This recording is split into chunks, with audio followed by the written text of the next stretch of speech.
जी अस्सलाम वालेकुम बेटा।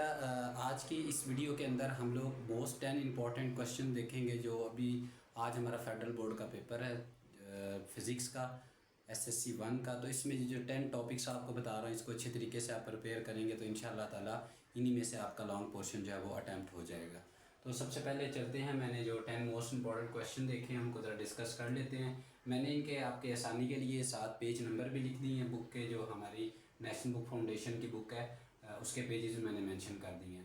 तो मेन पर्पस की तरफ बढ़ते हैं। सबसे पहले बेटा आपके पास टाइप्स ऑफ मोशन, ये फर्स्ट सेकंड चैप्टर जो है हमारा उसके अंदर ये फर्स्ट जो है आपका कॉन्सेप्ट है रेस्ट और मोशन के बाद हमारे पास टाइप्स ऑफ मोशन आती हैं। पेज नंबर 38 और 39 के ऊपर इसकी एक्सप्लेनेशन है। आपको टाइप्स आनी चाहिए और ये आपने याद करनी है अच्छे तरीके से।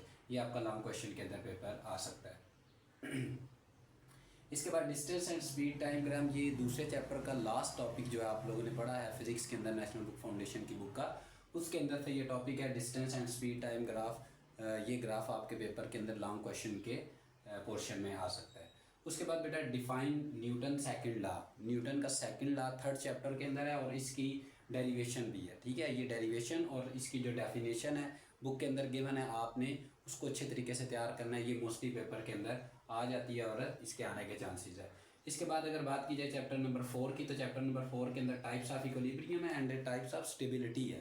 ठीक है, तो ये मोस्टली बच्चे इक्विलिब्रियम और स्टेबिलिटी के कंसेप्ट को आपस में मिक्स कर देते हैं। तो ये डिफरेंशिएशन आपने याद रखनी है। स्टेबिलिटी की जो 3 टाइप्स हैं आपकी, स्टेबल, अनस्टेबल और न्यूट्रल इक्वल स्टेबिलिटी, वो करनी है। और ये इक्विलिब्रियम की पोजीशन टाइप्स हैं आपके पास। ठीक है, ये टाइप्स आपने अच्छे तरीके से याद करनी है। टाइप जो है ना इक्विलिब्रियम्स की वो आने का चांसेस होते हैं। ठीक है, इसके बाद बेटा आपके पास आ जाता है law of conservation of momentum. इसी चैप्टर का जो लास्ट टॉपिक है चैप्टर नंबर 4 का, वो law of conservation of momentum है और उसकी एक एग्जांपल है बुलेट और गन वाली। ये आपने अच्छे तरीके से याद कर लेनी है।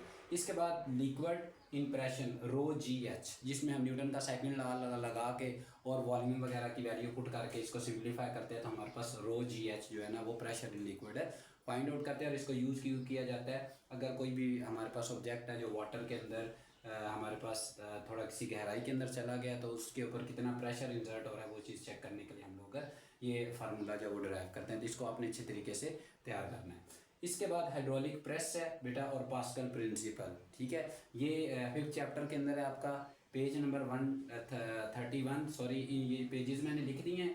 128 पेज है इसका, ये 83 पेज के ऊपर, ये स्टेबिलिटी वाला 100 पेज के ऊपर है और ये डेरिवेशन जो है ये 73 पेज के ऊपर है।